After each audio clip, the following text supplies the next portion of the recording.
Mr. K is a guidance counselor at Grayslake Central High School.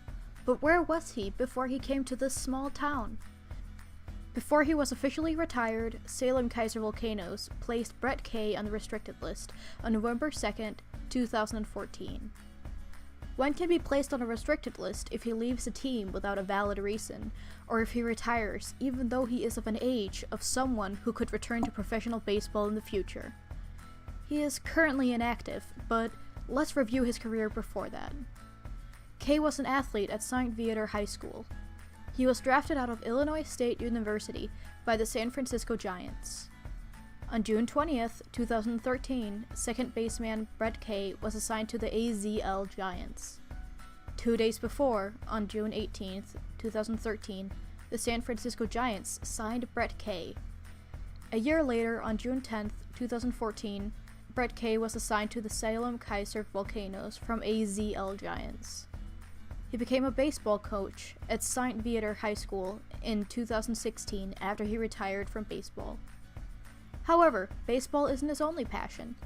K ran at the 40th annual Chicago Marathon in honor of his younger brother, Drew. K ended up finishing the marathon in 4 hours, 32 minutes, and 59 seconds.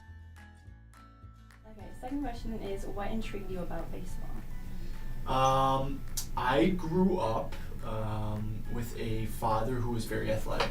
He didn't play baseball, but my older cousin Josh, was a college baseball player and a professional baseball player.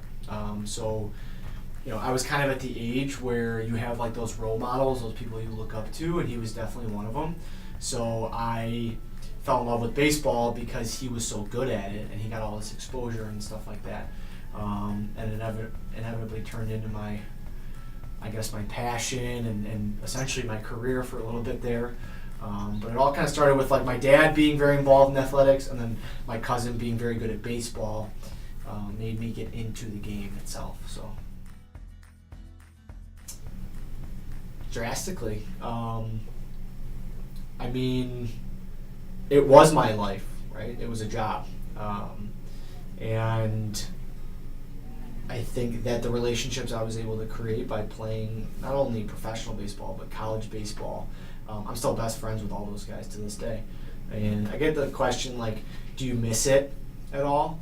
And I say I don't miss the playing part of it, and like my body definitely doesn't miss it, but I miss my friends, and I miss like kind of the camaraderie you create by being involved with a team. So yeah, huge. What made you want to be a counselor at Grayslake Central? Well, not many people know this unless you ask the question specifically. So I have a younger brother with a cognitive learning disability.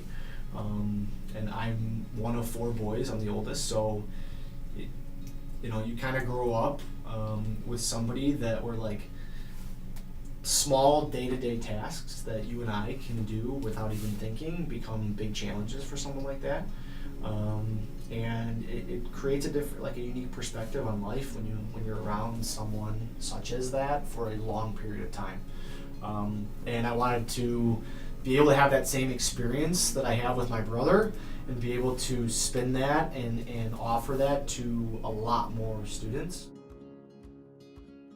The areas I like that feel, and the best part of like Grayslake is the sense of community that I felt from like day one when I walked in here, right? Like, oh, we're really glad you're here, type of thing. Families have been great.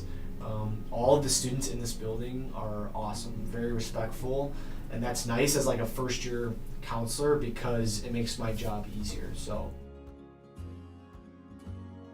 the coolest part for me actually is seeing other people have success. I know that may sound weird, but I've achieved a lot of like cool statistical things that I don't necessarily talk about or brag about.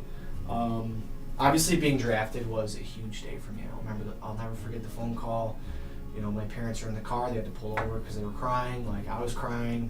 When you get the phone call for something that you've worked so hard for, it doesn't matter what it is, you're probably gonna be emotional.